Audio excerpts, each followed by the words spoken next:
Mateus 24:6, mas não lê agora não, ok? Primeiro eu vou pedir daí a Célia para ler. Você está com a Bíblia aí, Célia? Célia, lê para nós Mateus, nessa sequência que eu vou pedir, ok? Mateus 28, 19. Então a Célia vai ler Mateus 28, 19. A Delma vai ler Mateus 24, 6, 7. Ok? 6, 7, 8. Né? O Marcos vai ler para nós Apocalipse, capítulo de número 6. Deixa eu abrir aqui. Apocalipse, capítulo de número 6.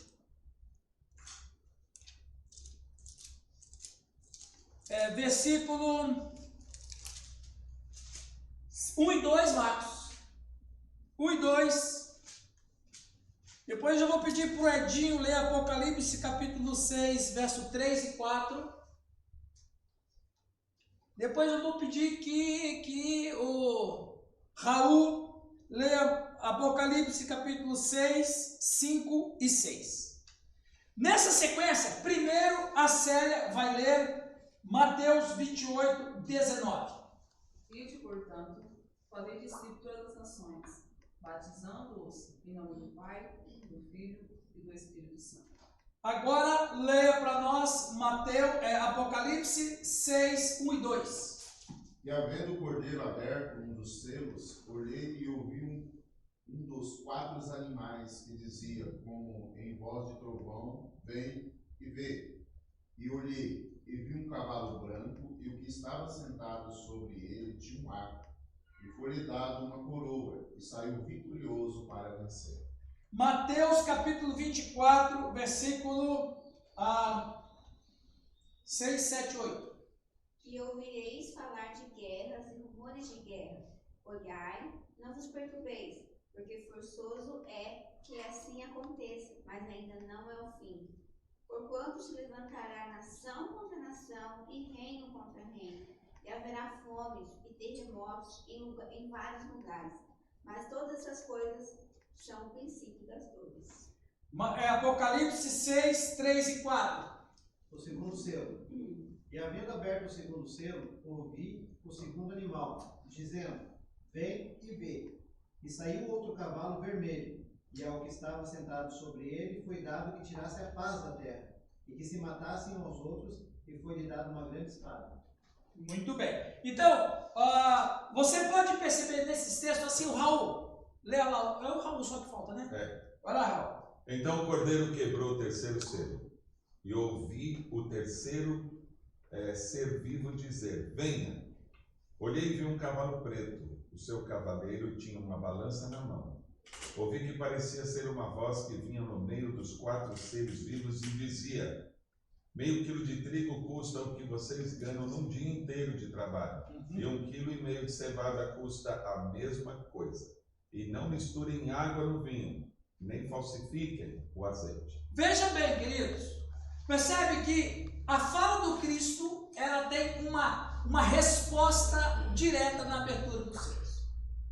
Em outras palavras, nós já estamos, o selo já foi quebrado, o livro já foi pego da mão daquele que se assenta no trono, porque o cordeiro é digno para isso, e Cristo é o cordeiro digno para isso. E agora, em consequência de tudo isso, guerra.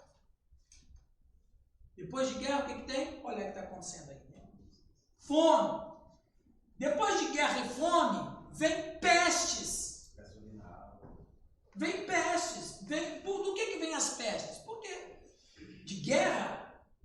De guerra, nem todo soldado morre. Tem bactéria, se espalha, um monte de coisa. E agora, no quarto cavalo, que é o cavalo amarelo, que é uma coisa interessante, porque vai chegar um dia, e acredito mais aí, onde tem, olha que cena mais interessante. Alguém lê para nós esse slide, por gentileza? Este cavalo significando morte, a morte e o Hades não podem fazer o que querem. Eles estão debaixo de autoridade. Só atuam sob permissão divina. Seu círculo de ação é limitado e seu território definido. A quarta parte e não mais.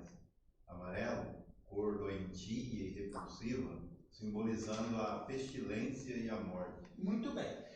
Estes selos, esses 4 selos, antes da gente entrar no quinto, que já começa uma cena no céu, a gente vai observar que a morte e o inferno, o necros e o Hades, a morte e o inferno. Claro, a ideia é que vai haver uma mortandade incrível até essa parte. Hoje daria o quê? 1 bilhão e 500 milhões de pessoas. Você pode imaginar isso? Então nós estamos falando neste selo, especificamente neste selo de uma guerra de proporções globais, né? de pestilências globais, mas não é o fim. É exatamente a palavra que o Senhor disse. Vocês vão ver tudo isso acontecendo, mas ainda não é o fim. São apenas sinais. Por que Jesus adverte dizendo não é o fim? Porque a gente de fato fica escandalizado com tanta coisa acontecendo de ruim. Então Jesus está falando, vai acontecer, mas não é o fim. Vai ter sofrimento, mas não é o fim. Vai ser horrível todas as coisas que vão acontecer, mas não é o fim. Então, quando a gente para observar todas essas coisas, então você vai observando aqui que coisa interessante. Alguém pode dizer assim: Deus determinou isso? Eu digo que não. O que determinou isso foi o próprio homem. Deus só controla para o homem não se autodestruir. Eu vou repetir para mim fazer mais compreendido. Deus conhece a história da você. Nós estamos, o Apocalipse, o que é? O Apocalipse, ele é um livro escatológico, porém é um livro que está absolutamente cheio da onisciência de Deus. A onisciência de Deus é uma coisa absurda, que a gente não tem noção. Porque a onisciência de Deus, ela é a sabedoria de fatos que ainda não aconteceram. Eu aqui quero fazer um contraponto, porque se de fato Deus determinou e escreveu a história, ele não é onisciente. Mas se o cara escreve um livro, ele escreveu toda a história do livro. Se ele falar para a gente, para uma pessoa que vai ler o livro e dizer o que vai acontecer na última página, Giovanni, isso não é onisciência. Ele escreveu. Não é, Marcos? Verdade. Então, se de fato Deus escreveu a história, então ele não é onisciente. Porque ele sabe o que vai acontecer, porque ele escreveu, porque ele escreveu. Mas eu não creio nisso. Não entendeu, José? Eu não creio nisso. Eu creio que Deus é onisciente. O que ele fala? Deus escreve a história. Não, Deus conduz a história de uma maneira tão amorosa que a gente não se autodestrua. Pastor, posso falar assim, que Deus cria a história e nos insere dentro da história? Pode ser assim ou não? Quando você fala assim, Deus cria a história, não, pelo que a gente estuda no Gênesis, quem começou a história foi a gente. Deus, o que ele faz, Marcos? Ele invadiu a história, é diferente.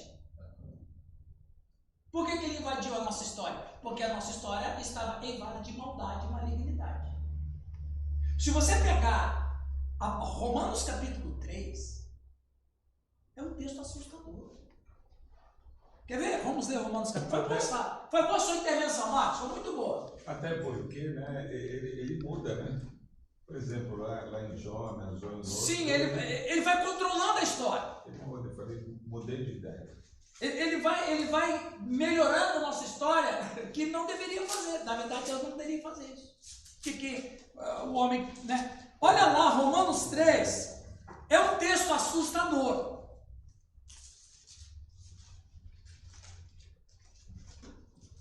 Versículo de número 10.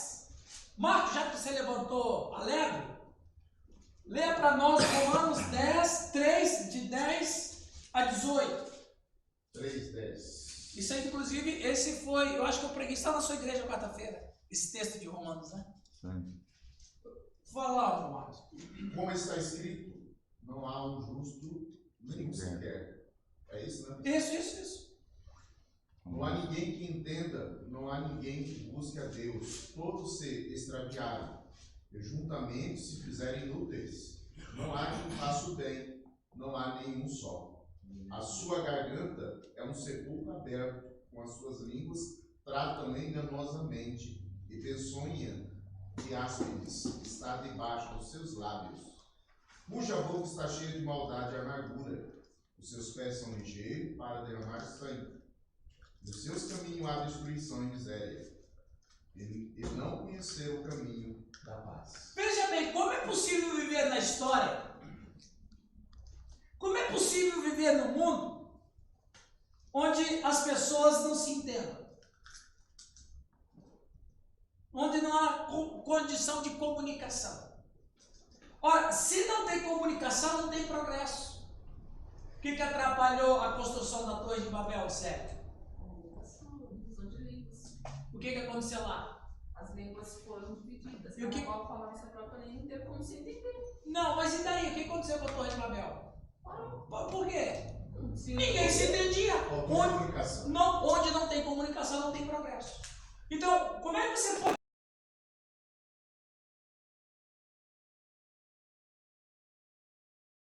Não há quem busque a Deus. Meu Deus do céu. Então Deus interveio na história. Meu Deus. Deixa eu terminar. Então, como é que você vai... Se não tem Deus, você não tem padrão moral nenhum. Se você não tem um padrão moral nenhum, o que vai proliferar nessa sociedade? Relativismo. Só desgraça. O relativismo leva a desgraça. Olha o caos que a gente está aqui no Brasil. E é interessante que até os filósofos, alguns deles reconhecem isso, né? Claro! Se não existem verdades absolutas, a gente cai no relativismo. Se a gente cai no relativismo, dizem eles, né, alguns deles, eu já ouvi eles falaram, é como se nós estivéssemos criando a sociedade, as nossas vidas sobre uma gelatina. Exatamente. Eu falei lá na igreja do pastor Giovanni, lá. Um filósofo francês foi dar uma palestra aqui no Brasil, numa grande faculdade, ateu. Depois que ele terminou a palestra, então foram as pessoas fazerem perguntas para ele. Então uma pessoa perguntou qual é a maior angústia ou a maior procura da humanidade. O que tem que acontecer na humanidade para que ela fique melhor? Quando as pessoas pensavam que ele ia responder que o homem tem que cuidar do meio ambiente, que o homem tem que cuidar dos pobres, que a humanidade tem que cuidar com a distribuição de renda, esses tópicos aí que o pessoal da esquerda gosta de tratar. Quando todo mundo pensava que ele ia falar alguma coisa desse sentido, ele disse o seguinte, Sidney: é necessário que descubra se existe Deus. Ele falou, o maior anseio da humanidade é saber se existe Deus. Então,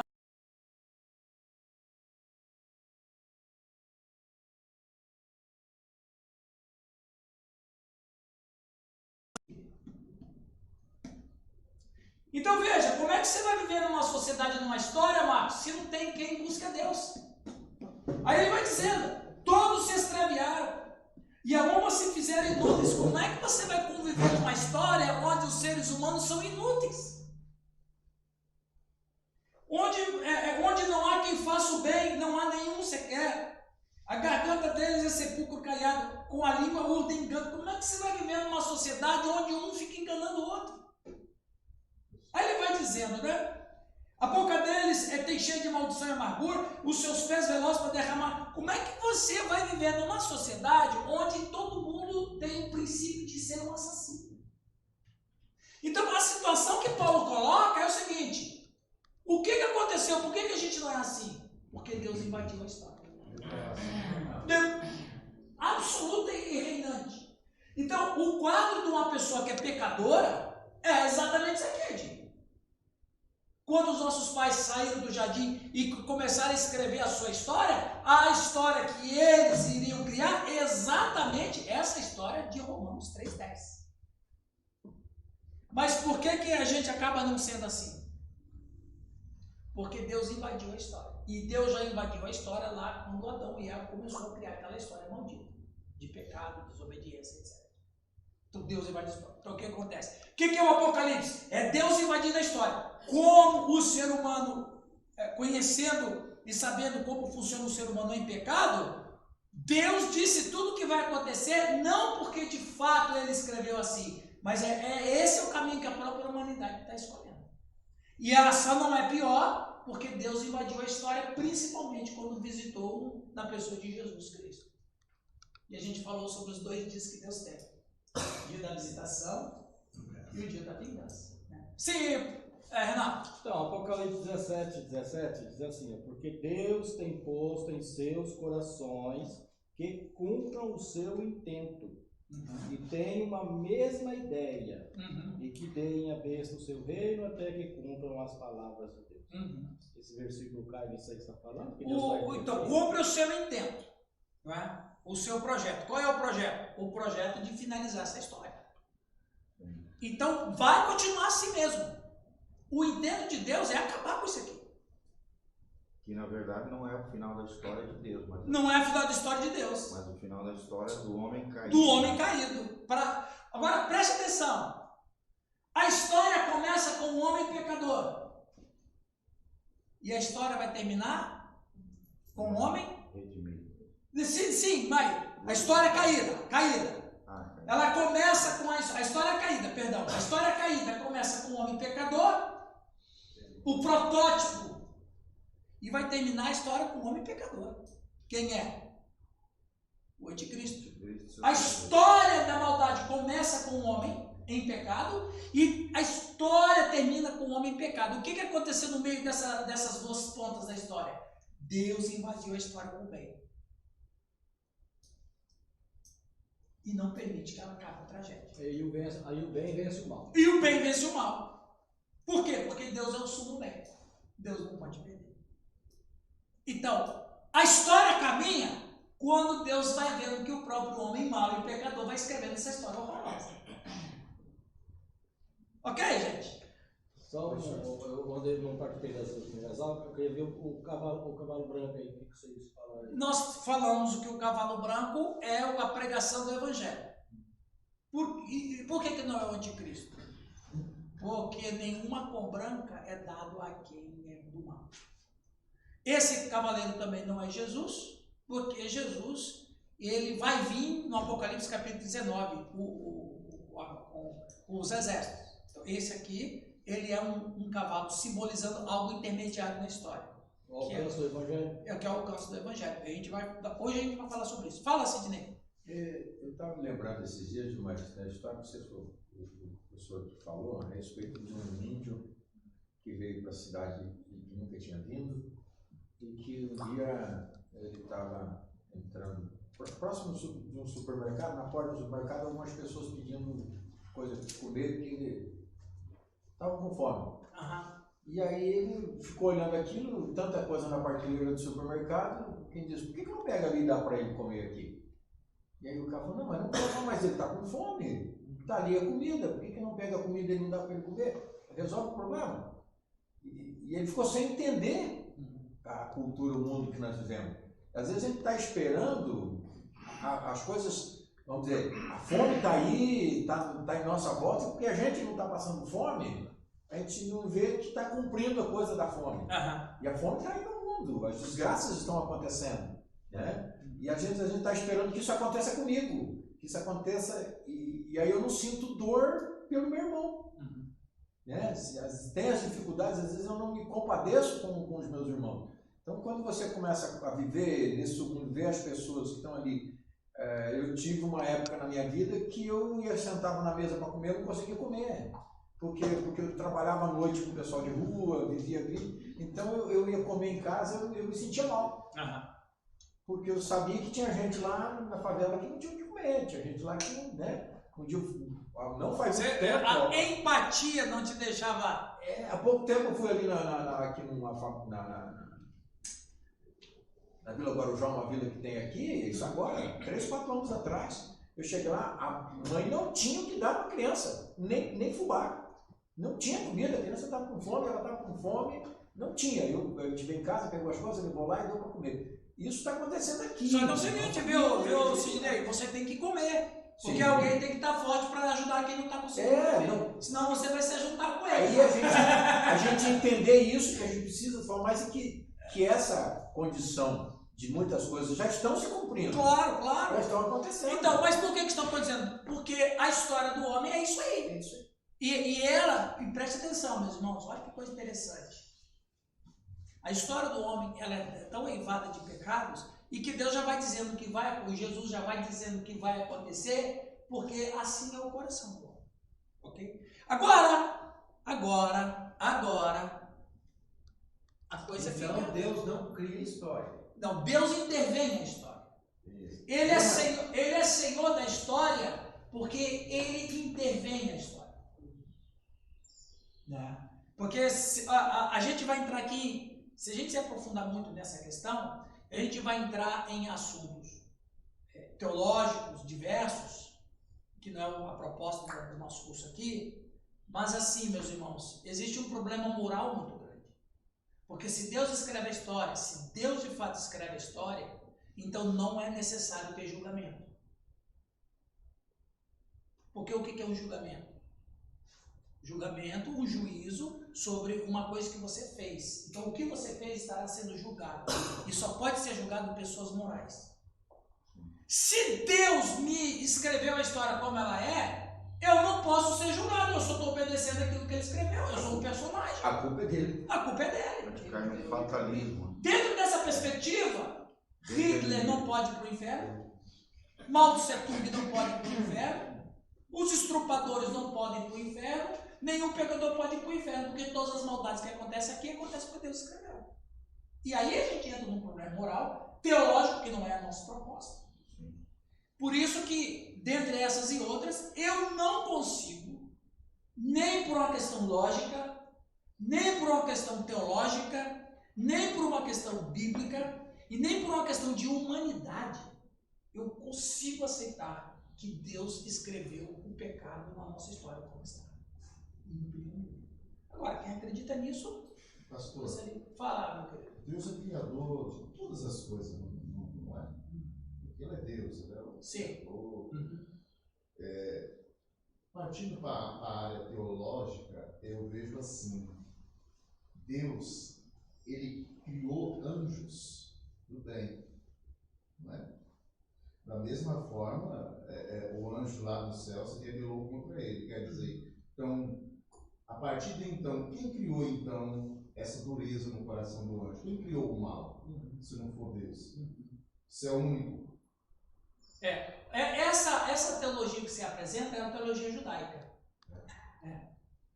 O judeu, ele não acreditava que, claro, como nós também não acreditamos que há outro Deus. Então, o judeu não podia acreditar que o mal não fosse por Deus. Porque Deus criou todas as coisas. A sua teologia não é cristã, é judaica. Não tem nada a ver, não é contra também, entendeu? Só que é uma teologia de origem judaica, não é da teologia cristã, assim. Fala. Eles não acreditam nem em Satanás. Não, exatamente, eles nem acreditavam no diabo. Uma personificação do mal. Exatamente. Então, o que acontece? Para o judeu dizer assim, que o mal veio por causa de Lúcifer, esse Lúcifer tem que ser Deus. Porque se o bem veio de Deus, o mal tem que ter vindo de um outro ser que criou esse mal.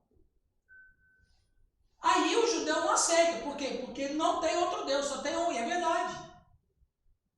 Então o que o judeu vai dizer? Deus faz todas as coisas, o bem e o mal. Isaías fala isso e Deus também fala. Eu faço todas as coisas, o bem e o mal. Não que ele faz o mal em si, mas é por uma resposta ao anseio do judeu.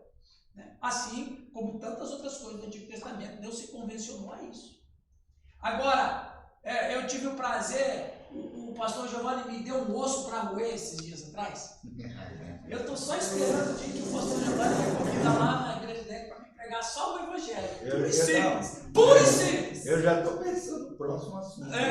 Aí ele vai me dizer lá o tema dele para me estudar e para mim pregar na igreja dele, se A igreja precisa praticar os 10 mandamentos. Olha que coisa mais gostosa da gente trabalhar. Não, olha o título. Qual é a importância? Qual é a importância dos 10 mandamentos para a igreja hoje? Para a igreja hoje.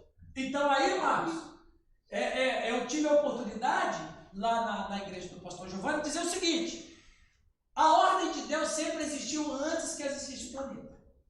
Porque se Lúcifer pecou, ele pecou transgredindo alguma ordem. Então a ordem já existia. Deus criou os anjos todos santos, é verdade. Sim. Né? Agora, vendo toda aquela ordem no universo e vendo todo aquele poder com o qual a Trindade dominava todas as coisas, ele já começou a transgredir o primeiro mandamento. Ele quis ser Deus. Então, se você vai olhar lá a questão, por que Deus? Aí é a falta de estudo um pouco mais, de entender que os decretos de Deus e a ordenação de Deus sempre existiu antes que houvesse até mesmo o planeta. Então, o universo obedecia a Deus. Os anjos obedeciam a Deus porque tinha uma regra, tinha uma lei, tinha mandamentos. E era para fazer assim para que todos estivessem estabelecendo quem é o Criador e quem é a criatura. Porque, Marcos, se não tem um regramento, se não tem uma regra, qual é o limite entre a relação da criatura com o Criador? Até onde vai o meu tratamento com quem me criou? Então Deus diz, a diferença entre mim e vocês é que eu mando, e aqui está a minha regra. Todos vocês têm que obedecer isso aqui. Vamos estabelecer o que é o Criador e o que é a criatura, para não haver confusão, para não haver falta de fronteira. Então Deus estabelece a fronteira, a Trindade diz, os mandamentos são esse aqui, e todos os anjos seguiam aqueles mandamentos. E seguiram aquele. E o texto de Isaías vai dizer: perfeito eras. O que faz um ser perfeito? Um ser só pode ser perfeito se ele obedece estritamente aquilo que está sendo ordenado. Por que Jesus foi perfeito? Porque ele obedeceu tudo sem falhar em nenhum ponto. Perfeito eras até o dia que se achou iniquidade em ti. É a única fala de Deus sobre Lúcifer. Por que se achou iniquidade nele? Porque ele ultrapassou a fronteira.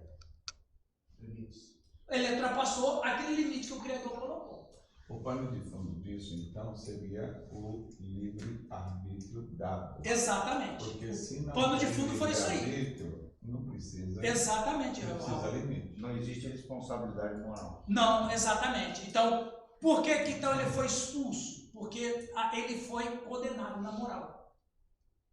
Agora, por que ele pecou? Então, por que lá? O texto diz que até que achou iniquidade nele, ele viu aquele poder de Deus, eu quero ser igual a ele. Questão do livre-arbítrio. Ele quebrou o mandamento. O primeiro. Aquele lá que diz lá, não terás outros deuses diante de mim. Se você pegar os 10 mandamentos, exatamente está lá no que ele fez lá no céu, ele quebrou tudo de uma vez. Quis ser semelhante ao Altíssimo, quis ser Deus, cobiçou. Os mandamentos sempre existiram. Começou lá, estabelecer o que é o Criador e o que é a criatura. Quando vem esse, o que Deus ensinava para Adão e Eva? O conhecimento do bem e do mal. O que era o conhecimento do bem e do mal? Os mandamentos, meu.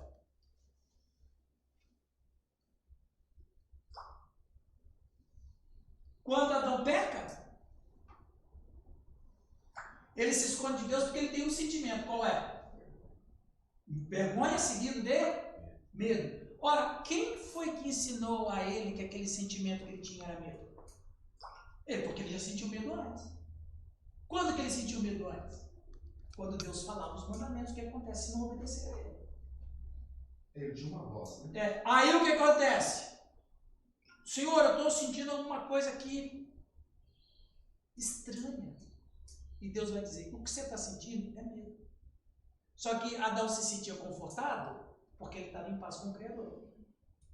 Eu tenho medo, mas não vai acontecer isso comigo, porque eu estou obedecendo. Mas Adão, é só em caso de desobediência. Quando Adão desobedece, o que ele faz? Ele tem a mesma sensação, só que diferente agora. Ele se vê condenado. o que antes ele não seguia. E assim, só para terminar isso aqui, para a gente voltar aqui na nossa história. Então, a história é uma história sempre caída. Aliás, até a história dos anjos tem que acabar também. E vai acabar também. Porque a história dos anjos caídos não é diferente da história do homem caído. Porque as duas histórias vêm por transgressão a uma ordem dada. Tanto o homem será julgado, como os anjos também serão julgados. Exatamente. Os anjos vão ser julgados, como o homem vai ser julgado. Porque os dois desobedeceram a Deus numa questão moral. Pastor, mas aí tem uma grande diferença desde o anjo caído e a criação de Deus, o homem. Sim. O anjo caído já está sentenciado e o homem não. O homem já está sentenciado desde que ele começou a morrer. Ele já nasce condenado. E o que acontece? Mas ele tem oportunidade. É isso. Esse homem tem oportunidade. A extraordinariedade, aí é que Deus invadiu a história. A extraordinariedade é que o homem tem condição de se converter. Por quê? Porque o homem é corpo e alma. Imagem e semelhança de Deus. O anjo não. O anjo é só corpo espiritual. E não é imagem e semelhança de Deus.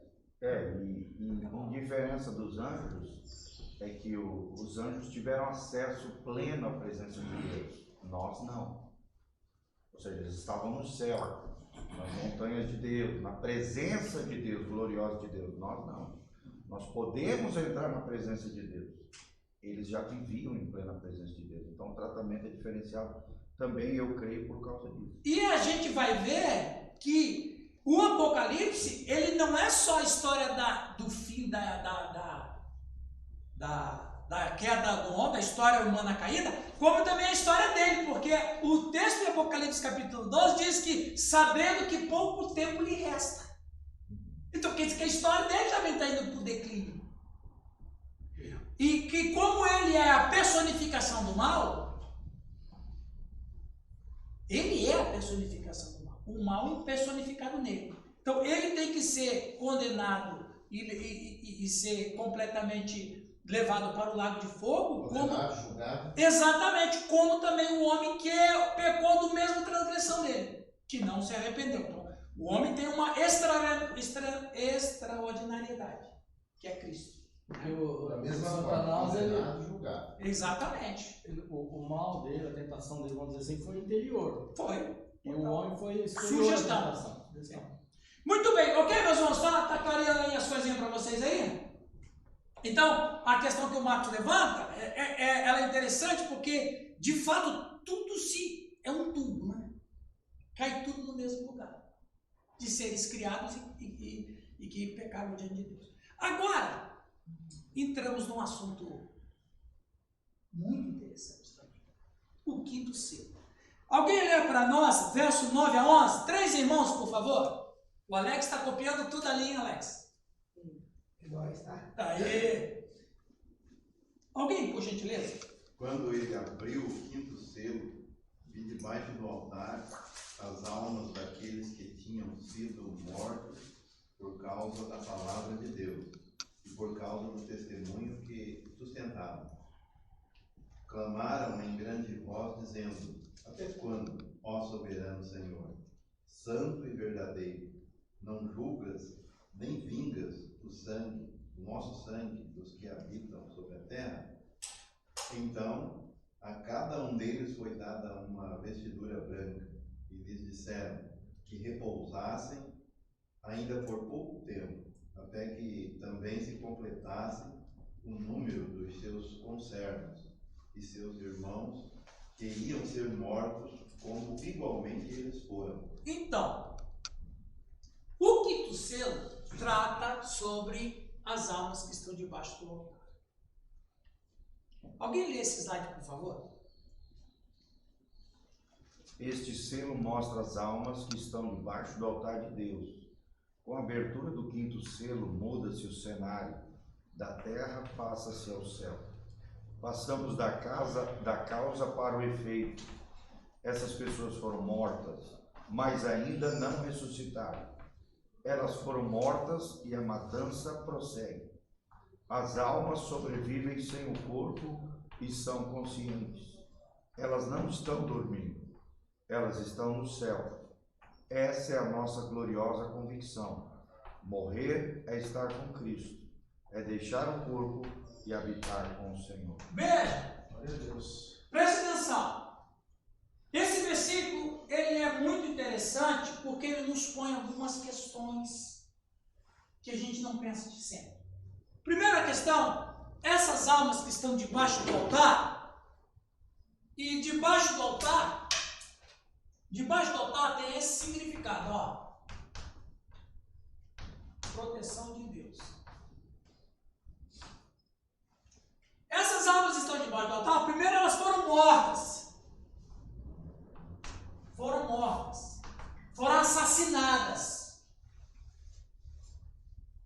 Foram assassinadas. Segunda questão, elas têm consciência. Mas a coisa vai ficando pior agora para a nossa compreensão. Terceiro, olha lá, o versículo que diz ali, versículo de número 10. Alguém lê outra vez, outra pessoa, versículo 10. E clamava com grande voz, dizendo: até quando, ó verdadeiro e santo dominador, não julgas e vinga o nosso sangue dos que habitam sobre a terra? Primeiro aqui, eles têm consciência, sabem que estão ali porque foram assassinados. É confuso isso, né, pastor? Não é que é confuso, ele é problemático. Mas elas estão insatisfeitas. Então, aí que é a grande questão. Nós vamos chegar lá. Vamos discutir isso aqui, vamos brigar aqui e rolar no chão. Tá. As almas estão insatisfeitas. Quarto, elas falam de previsibilidade de tempo num lugar onde não tem tempo. Porque a pergunta deles, elas perguntam: até quando? até quando? Ué, quando é questão de tempo, sério. Eles perguntam: até quando? O que é uma pergunta aqui entre nós? Até quando? Quando a gente pergunta assim, Suzy, até quando? Qual é o motivo que a gente geralmente pergunta até quando? Quando estamos apressados. Quando estamos apressados, quando estamos aborrecidos, quando estamos Aflitos. Até quando esse frio vai durar? Até quando você não vai me obedecer? Então esse até quando é emblemático. Isso nos revela algumas coisas. Essa até quando? E outra, se antes disso, eles querem vingança. Juízo. A grande confusão está aí, esse pedido. Mas não é, esse é o mais fácil. Eu vou explicar por quê. O que é vingança? O que é vingança? Justiça. É uma justiça contra O mal. o mal. Uma retaliação. Justiça. Por exemplo, quando um juiz, mediante o voto do júri, condena uma pessoa, o que o juiz que representa A sociedade. a sociedade, ele tem que equilibrar a sociedade com a justiça. Quando ele falou assim, você está com lá, como é que é aquele teu amigo lá? Ficou preso, né? Que você evangelizou ele. Quando ele vai para a cadeia por 10 anos, a justiça está sendo vingativa. Então o que é vingança? Vingança é um ato de um ser acima do bem e do mal que vai punir o mal. Só pode punir o mal aquilo que está acima da lei. Isso é vingança. Desse sentido, Deus é o único que pode vingar, Marcos. Porque Deus é o único que não peca. Por que a Bíblia chama a vingança dedinho pecaminosa? Por várias razões. Primeiro problema, se o Edinho quer se vingar, ele está quebrando o primeiro mandamento. Porque ele está se tornando Deus. Só pode vingar quem está acima do bem e do mal. Segundo problema que o Edinho está levando quando ele quer se vingar, ele está dizendo que a Bíblia está errada. Porque a Bíblia diz que todos pecaram. Um pecador não pode ter esse espírito de vingança. Por quê? Espírito de vingança só Deus tem. É que a gente está acostumado com a vingança nossa. A gente, e é interessante porque quando fala assim, o Raul é vingativo, eu estou dizendo que é uma coisa negativa. E de fato é negativo, mas a vingança em si, como diz lá na academia teológica, na sua ontologia, ela não é má. Pelo contrário, a vingança é uma atitude que traz consolo àquele que sofre o mal. Alguém me vingou. Por que que às vezes, um cara matou um assassino, matou um homem ou uma mulher, ele foi preso, foi condenado, aí qual é a sensação que a família tem? A justiça foi feita. O que que a justiça foi feita, em outras palavras?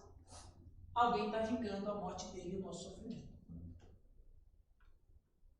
Então, Marcos, a vingança é uma coisa boa porque ela é de Deus. Sim. Deu para entender agora, Marcos?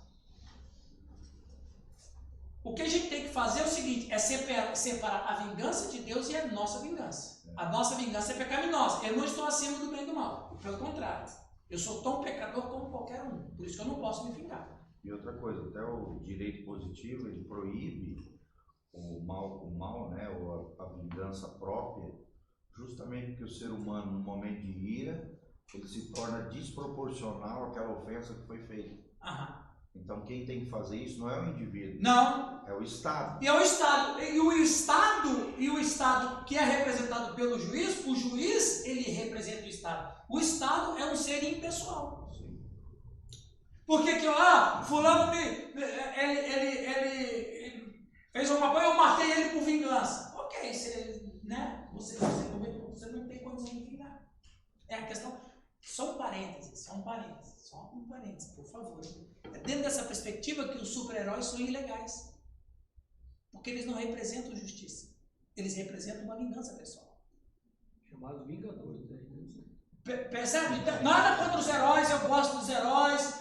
Não estou dizendo que é pecado, não estou dizendo nada disso. Estou dizendo que dentro da própria questão civil legal, o super-herói, por mais que ele faça o bem, mas ele faz o bem sem ser um representante da legalidade. Ele é um fora da lei. Deus não permitiu que Davi matasse Nabal. É vingança, exatamente. Seria desproporcional. Totalmente desproporcional. Eu não posso fazer isso. Sim, alguém vai falar? Sim, sério. Então, o problema que se dá quando a gente lê um texto desses homens debaixo do altar pedindo vingança, a gente coloca para a nossa língua portuguesa. E aí a gente olha esse contexto e fala assim, cara, eles estão sofrendo, pedindo vingança, precisa que a vingança... O rato é pegando.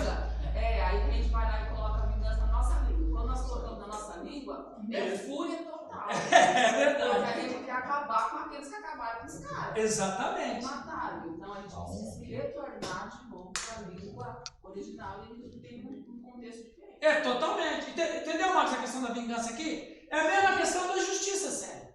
Sim, pastor, mas o que me deixa assim, meio preocupado, a Bíblia diz que o céu é um lugar de paz. Morremos, vamos para o céu, lugar de alegria. Tá, mas os anjos tocando harpa. Mas aqui essas pessoas não estão com nada. Eu vou chegar lá. Não está com nada disso. Não. Ainda bem. Meu, eu vou chegar lá, Marcos. Calma que vamos despichar isso aí. Eu tô trazendo aqui um assunto pra gente... Ok? Vamos lá. Viu, Sérgio? Para terminar o que você falou ali. Por exemplo, a justiça, ela, na verdade, ela é uma palavra que nós não poderíamos usar pra gente. Por quê? Porque justiça só pode fazer, ou só pode exercer, quem está acima do bem e do mal. Mas por que nós usamos a palavra justiça? Porque nossa iuris vem de Roma. César se considerava Deus. Ou seja, César estava acima do bem e do mal. Vocês lembram daquele texto lá, Rose? Quando Jesus fala, dai a César o que é de César e a Deus o que é de Deus? Você sabe o que significa aquilo ali? Não tem nada a ver com o imposto, viu? Nada a ver. Nada a ver com o imposto. Ok? O imposto é uma lei, a gente tem que obedecer, ok. Mas aquele texto, Jesus estava destruindo César. Como? Numa época em que tudo era de César, Jesus chega e diz, nem tudo é dele. Tem coisa que é de Deus. Aí o César, o que o César queria? O César queria dominar a vida dos homens. Mas isso não pertence a César. Isso é de Deus. O César queria promulgar a Pax Romana, como se dele descendesse a verdadeira justiça. Aí Jesus está dizendo, não, a verdadeira justiça não é de César, isso pertence a Deus. Então, aquela frase de Jesus, dai a César o que é de César e a Deus o que é de Deus, Jesus está falando para todo mundo assim, ó, pegue tudo que o César quer e põe tudo aquilo que Deus quer. Aí você vai ver o que sobra para César. Sobra nada. Ele não é diferente de nenhum de nós. Então aí, Célia, a justiça, como a justiça ocidental tem a base em Roma, então a gente usa essa palavra para nós. Mas o nosso contexto de justiça é o próprio Deus, a sua imagem e semelhança. Nesse contexto nosso, entre aspas, de fazer o que é justo. O que nós podemos fazer, Célia? O que nós deveríamos só fazer? Promulgar códigos e leis. Nunca justiça. Não cabe a nós. Códigos e leis? Sim. Nunca justiça. Mas já está na nossa cultura, não tem como tirar. Vamos ali no problema do Marcos e no nosso. Fala, Raul. Dentro de um contexto nosso aqui, reforma evangélica, no mundo católico, o Papa tem esse poder de justiça. Ele tem. O Papa tem o poder de justiça, por isso que quando ele fala, por que vocês acham que até hoje morreu aquela pesquisa com célula-tronco?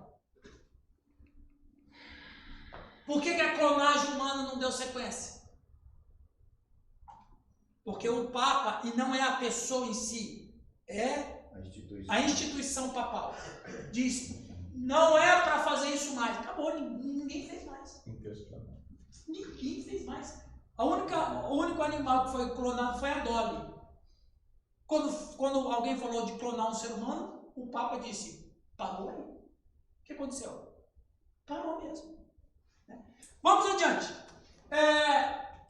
Voltando aqui. As almas, elas foram mortas, assassinadas. O que é uma pessoa assassinada? É uma pessoa que não queria morrer. Começa por aí.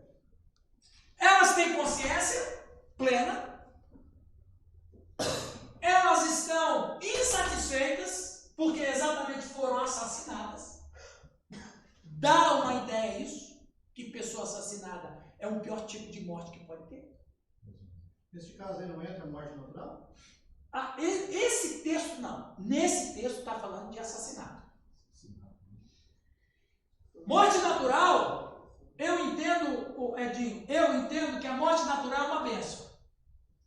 Porque geralmente uma pessoa que morre de uma doença, porque na verdade não existe morte natural, né? Na verdade o que é natural é a gente nunca morrer. A gente fica usando esses eufemismos aí.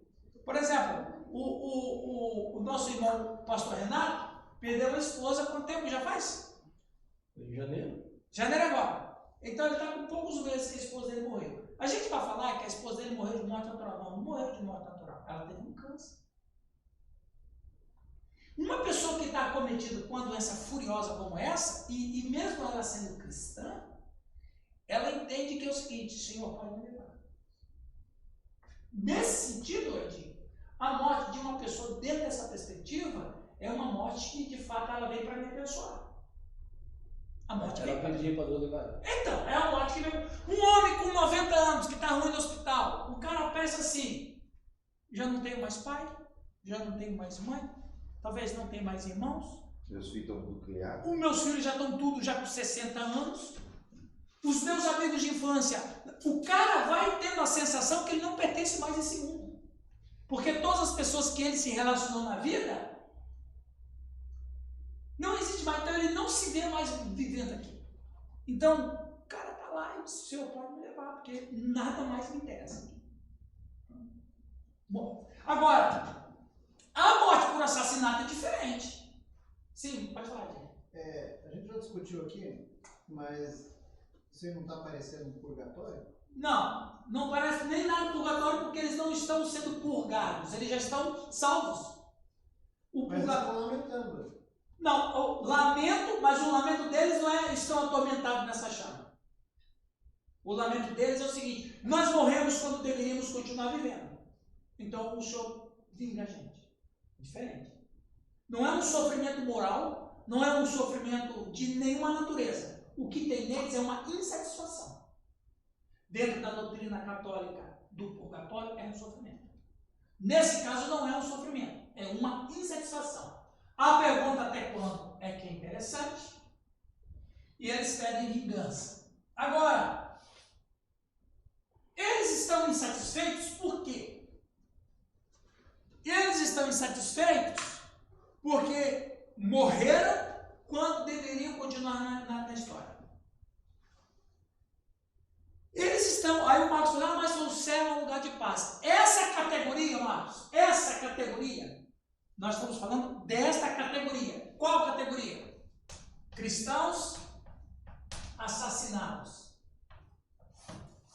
Essa categoria está insatisfeita.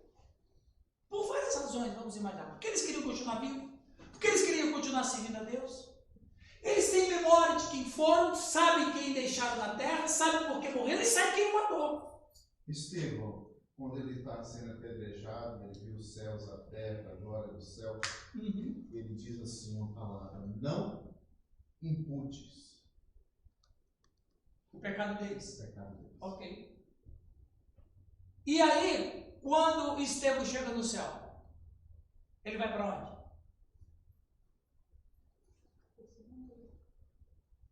Ele vai para debaixo do altar de Deus. Ele foi assassinado. Então, o momento especial da morte é um momento de autoafirmação.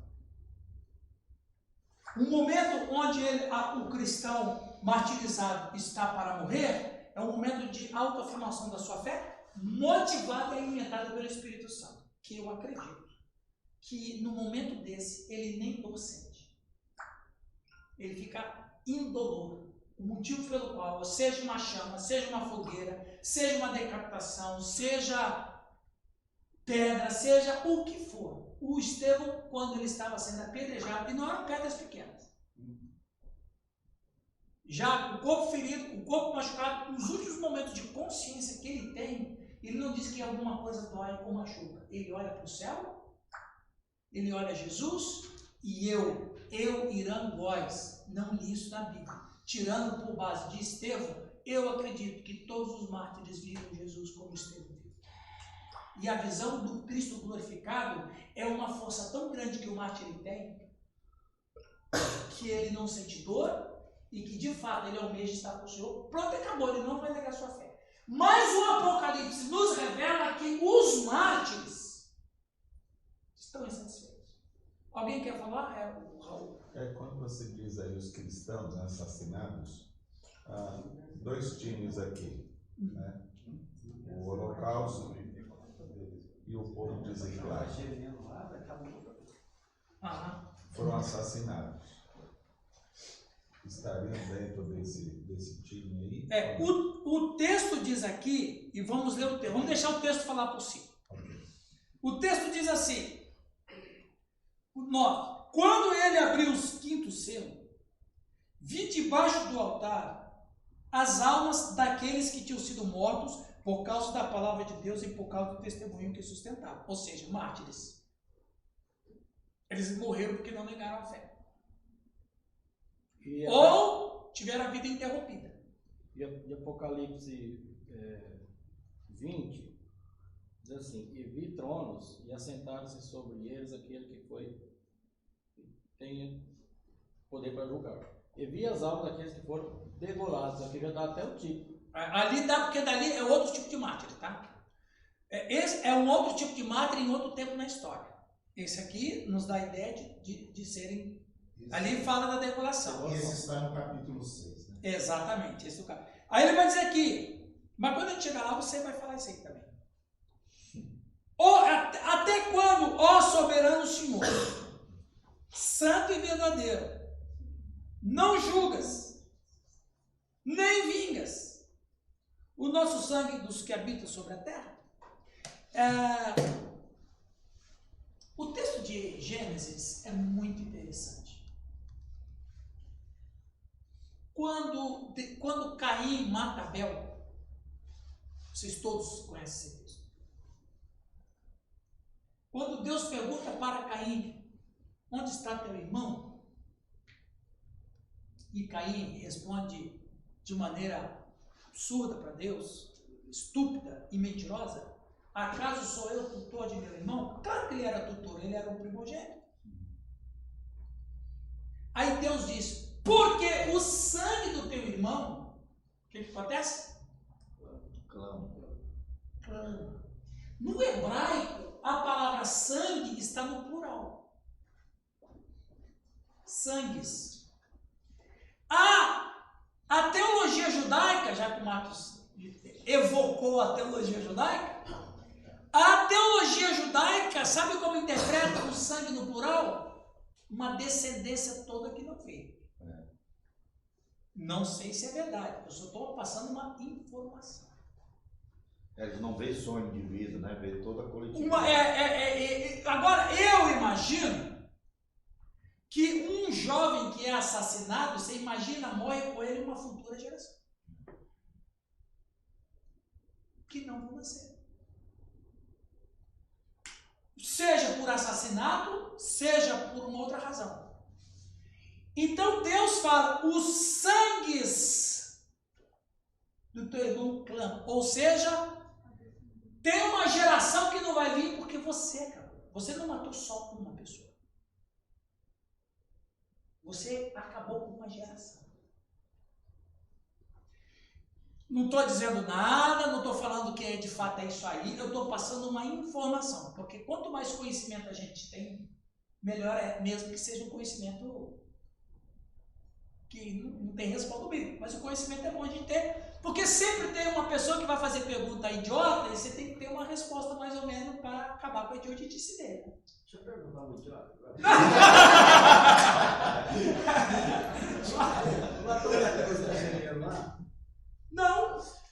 Não tá. E foi boa a sua pergunta. Eu não ouvi a pergunta. Ele não tá, o ladrão, o Dimas, você sabe que o nome dele era Dimas, né? O Dimas, eu sabe que Cesaré que fala que era Dimas. O Dimas, ele não está gemendo, pelo contrário. Ele mesmo em vida já falou, nós, por nossos próprios atos, estamos aqui. O homem que estava lá no inferno, né? Lázaro. O Lázaro estava no seio de Abraão. E o Dives, o nome dele era Dives, dizem que era, né? Eu estou passando uma informação, tá? O Dives estava lá no inferno e não estava dizendo assim, Abraão, eu me tiro daqui porque eu não mereço estar aqui. Ele não fala isso. O que ele fala? Manda Lázaro para que os meus irmãos não venham. Eu preguei isso lá na tua igreja também, né? É só dar coisa assim para mim. Para que meus irmãos não venham. Mas ele mesmo não diz que ele não está lá porque não merecia estar lá. Abraão, você sabe que eu não mereço estar aqui. Eu não fui amar a pessoa. Ele não fala isso no sério. Ele aceita a condenação e ele aceita a condenação com muita paz. Porque ele merece estar lá. E o Dimas vai para o céu glorificando a Deus, mas ele sabe que ele morreu porque ele não foi assassinado. No caso dele, foi uma vingança da instituição, do Estado, da justiça, porque ele cometeu um ato errado. Ele tinha consciência disso. Ele tinha consciência disso. Entendeu? Agora, quem talvez lamentou foi o Gestas, o colega dele, que foi condenado. Gestas.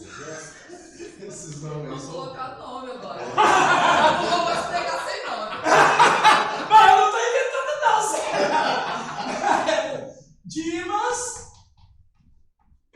Gestas,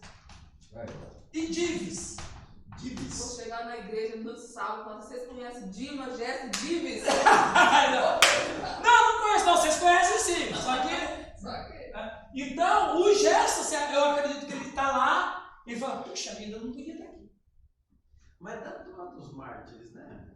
A gente tem dó aqui. Os caras morrem por amor a Cristo, ainda vai gemer no céu, cara. Só que tem um detalhe. Viu, pessoal? Você falou bem, Nilton. O cara morre por Cristo, chega no céu e fica gemendo. Mas, qual é o consolo? Olha lá, vamos ler lá? Olha que interessante. Viu, Marcos? Você que levantou aí a questão do sofrimento lá, leia para nós o verso 11 de Apocalipse capítulo 6. Por isso, gente, que a estudar Apocalipse é importante. E foram dadas a cada um compridas vestes brancas, e foi-lhes dito que repousasse ainda um pouco de tempo, até que também se completasse o número dos seus servos e seus irmãos que havia de ser morto como eles foram. Mas aí agora Deus dá uma revelação assustadora. Tem mais gente. Tem mais gente. Antessala, então, né? Agora veja. Eles receberam uma roupa branca. O versículo Respondeu. Eles são consolados. Ora, como é que eles podem ser consolados? Né? Sofrendo. Não. Então, eles são consolados e diz assim, fique em paz. Aguarda os outros. Os seus irmãos vão chegar aí. Vai chegar. E aí é interessante que não é que Deus determinou isso, é que Deus já sabe o que vai acontecer. Né? Ok? Vamos mais um pouquinho? Sim, meu querido. O pastor ali falou do ladrão na cruz, né? Hoje tu estás comigo no paraíso. Queria entender o seguinte, está existindo dois lugares aí, um determinado tipo de pessoas que morrem em Cristo vai para um lugar e outros vai para esse lugar debaixo do altar? Paraíso debaixo do altar? Tem dois lugares? Essa pergunta sua é boa também pelo seguinte, a igreja em Tessalônica, os caras me perguntam, eu tenho que responder bem certinho. Eu não posso dar a resposta do meio para frente, eu tenho que pegar do começo. O professor é duvidoso por causa disso, né? A igreja em Tessalônica tinha esse mesmo problema. Porque a igreja em Tessalônica estava passando por uma perseguição feroz. Muitos irmãos estavam morrendo. Muitos estavam morrendo, muitos estavam perdendo emprego, muitos estavam perdendo posses, muitos estavam perdendo a própria vida. Como Paulo já tinha dado um curso de Apocalipse lá, vocês já imaginaram estudar escatologia com o apóstolo Paulo, meu? O Paulo soube do Apocalipse antes de João, meu. Ele escreveu a carta aos Tessalonicenses em 53. João escreveu o Apocalipse 40 anos depois. Entendeu? Então, quer dizer, o Paulo teve esse privilégio. Quem ensinou isso para ele foi o próprio Espírito Santo. 60, pastor? Anos 60? Anos 90. 53, por aí, entre 51 e 53. O Tessalônica. Não, eu falo João. 90, 95. Faz a conta, 40 anos depois. Então quer dizer que o primeiro escatologista cristão não foi João. Foi Paulo. Daniel também. E Paulo vai dizer. Aí o que acontece? Quando começou a perseguição em Tessalônica, e muita gente estava morrendo, os cristãos daquele dia fizeram a mesma pergunta que você. Não está escrito explicitamente, mas está escrito na lógica por causa da resposta que Paulo dá. Eles vão ter um peso de glória melhor do que nós, que morremos de morte natural. Paulo disse, não vai ter. A diferença que vai ter é que quando Jesus voltar, os que morreram antes da gente vão ressuscitar antes da gente ter corpo transformado. A glória deles é que eles vão ressuscitar, vão ter corpos glorificados. Depois que eles ressuscitarem e tiverem corpos glorificados, nós, os vivos, seremos transformados. É o único grau de glória que tem, mas não vai ter nenhum grau de glória. É isso o que Agora, o que tem grau de diferença é no inferno. Porque Jesus que falou isso, não foi? Uns receberá poucos açoites e outros muitos açoites. Então, se tem um grau de diferença, é no inferno. No céu não tem. Aliás, o céu já é um brinde, né? Uma vez eu já ouvi falar, eu posso morar lá na ponta da vila, não tem problema, não precisa morar no apartamento chique, não. Se é para ir lá no céu, eu aceito morar na ponta da vila. Eu não preciso ser vizinho do apóstolo Paulo, não. Só de andar nas calçadas. Acabou. Então, entendeu? Então, os irmãos de Tessalônica estavam com esse problema. Por quê? Porque muitos estavam tristes que os que estavam vivos e estavam escapando do martírio. Aliás, viu, gente? Pergunta se você estudar a história da igreja, mas se você estudar mesmo, não é passar o olho em cima do livro, não. Porque geralmente o aluno passa o olho em cima do livro. Não é assim, Nadel? Se você estudar a fundo a história da igreja, houve um período da história da igreja vários períodos da história da igreja que eram alvos de espiritualidade máxima. Numa época, o alvo de espiritualidade máxima na vida da igreja era o celibato. Se a pessoa não tinha relação sexual, se ele não casava, ele era solteiro, esse era o nível máximo de espiritualidade. Outro nível de espiritualidade na época da igreja era ser pobre. Nessa aí entrou Francisco de Assis, na Itália, e entrou o Pedro Valdo na França. O cara vendeu tudo que tinha, deu para os pobres, ele tinha um monte de pobre que seguia. Não sei te contar, é uma coisa doida. Mas era fulano é pobre. Houve um período na igreja que a espiritualidade máxima era para o sujeito ser pobre. E teve um período na igreja mais antigo que o nível máximo de espiritualidade era o cara ser mártir. Inclusive, a igreja no século II e III, que foi um período que teve mais mártires, eles tinham culto aos mártires na segunda-feira. Vocês sabiam disso? Não é que eles cultuavam os mortos, eles tinham culto de gratidão a Deus pelos mártires, mas toda segunda eles cultuavam a Deus por causa dos mártires, onde que a Igreja Católica depois pegou essa cultura e deu para cultuar os santos. Eles cultuavam a Deus pelos mártires, que eram exemplo de espiritualidade para eles. Alguns séculos depois, o catolicismo pega esse culto dos mártires e transforma os mártires em santos.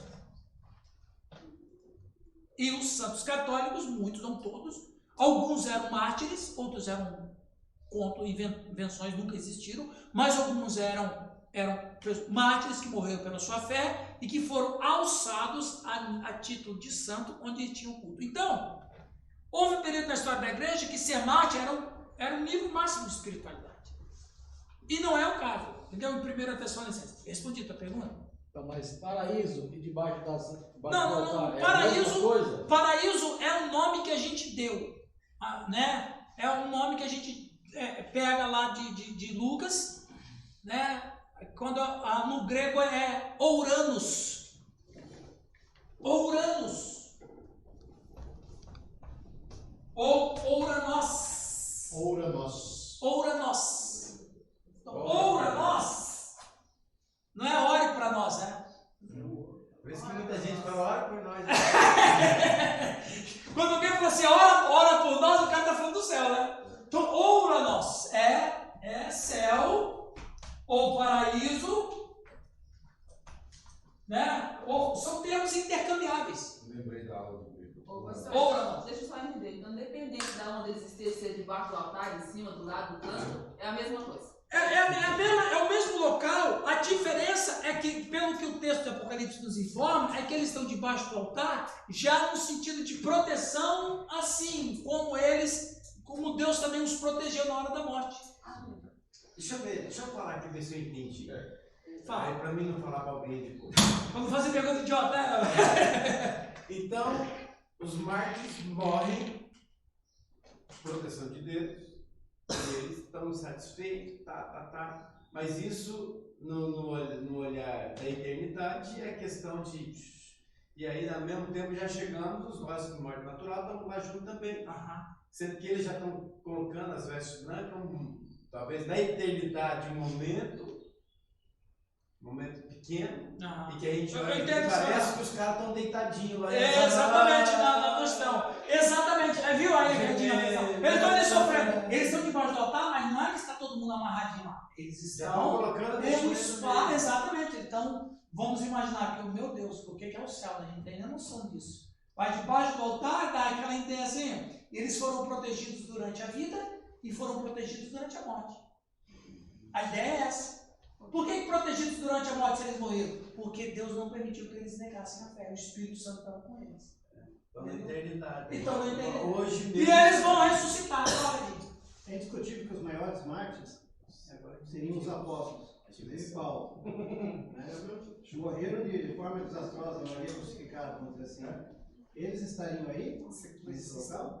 Os apóstolos. Vamos dizer aqui. Eles teriam algum privilégio. Eles tiveram mortes horríveis. Mas teve gente depois da história que morreu pior do que eles. Então, só um instantinho, meu irmão. No caso de Paulo e tudo, o que a Escritura está dizendo? A Escritura está dizendo que nesses mártires que morreram por causa do Senhor, pode ser que estejam ali. Eu não posso afirmar. Mas o texto vai dizer que os que morreram no Senhor, os que morreram martirizados, estão pedindo vingança. Pode ser, eu acredito que sim. O texto não fala. Mas se entende, pela lógica, que os mártires, os apóstolos que morreram martirizados, estão pedindo vingança. Que não é uma coisa, não é pecaminoso. Inclusive, eles não são repreendidos porque querem vingança. O texto está dizendo o quê? Pelo contrário, eles foram consolados. Mas, pastor, o versículo 11 dá-nos a entender, se a gente pensar, pode ser que esteja errado também, né? Então, aqui vai se consertar. Mas veja, na mesma parte do versículo fala, para esse cara esperando e tal, até que também se complete o número dos seus conservos, seus irmãos, que iam ser mortos, igualmente eles foram. Sim. Então, todos que foram mortos igualmente devem ir para o mesmo lugar. Mesmo lugar. Isso seria também, vamos supor, um missionário ali que foi... Um índio que matou ele. Que foi degolado ali pelos muçulmanos. Exatamente. O que o texto, viu, Sérgio? O que o texto está dizendo é que todos os que foram martirizados na história, os apóstolos, esse missionário e outros, eles estão debaixo do altar de Deus pedindo vingança. Que não é pecado, viu, gente? Vamos deixar isso bem claro. No céu não tem pecado. Não é pecado. Se fosse Jesus, não é impossível. Tanto é que eles não são repreendidos por isso. Pelo contrário, são consolados. E o consolo deles são dois. Primeiro, recebem as vestiduras brancas e que eles não estão sozinhos, outros vão chegar. E esses que vão chegar é no período do anticristo, porque daqui a pouco a gente vai falar sobre isso. Mas esses que estão debaixo do altar podem ser os próprios apóstolos. Né? É isso que o Edinho falou. Esses que não negociaram a sua fé, exatamente. a sua fé. E quando Deus vê eles aclamando debaixo do altar, pedindo vingança, Deus fala para eles: vou consolar o coração de vocês. Isso. Por quê? Vocês não negaram a fé de vocês. Não negaram a fé de vocês. Mas tem meu consolo, meu abraço. Está aqui, consolou. E vocês não são alguém que não aceitou Jesus, pode começar agora. Eita, agora! Pastor Raul ia falar uma coisa? Vamos tomar um café. Senhor Giovanni, antes da gente tomar um café. A maioria dos especialistas em escatologia, né, principalmente os pré-tribulacionistas, acreditam que esses aí mencionados nesse trecho, na verdade, são os martirizados no período tribulacional. Porém, e esse consolo que eles falam é tanto o céu em si, que o céu é um consolo, né, até que a gente chama de consolo de Deus, como a própria vingança de Deus através dos 7 selos, 7 taças, 7 trombetas, de vingança de Deus sobre a terra, no período em que eles viveram um pedaço curto, né? São só 7 anos proféticos, mas e foram martirizados no meio desse tempo. Viu, pessoal, antes de sair lá, só terminar um comentário aqui. Sabe, A vingança que eles falam é a volta. O que vai acontecer ainda não é vingança. Sim, dentro do Eu sentido. digo vingança, talvez não seja a melhor Vingança é uma palavra. vingança eterna. No sentido de juízo. O juízo só quando Jesus Da vem. vingança, do cálice da ira de Deus. Isso, é só quando ele volta, não tem jeito. Não tem outro jeito de fazer isso. Esse, na verdade, não. A ideia do... é o quê? É o ápice da vingança. Exatamente. E o ápice. Vamos tomar um café? Pessoal, a gente vai falar de muitas Nossa, coisas. não saiu nem do quinto céu. Não, mas eu sabia que a gente ia ficar nele.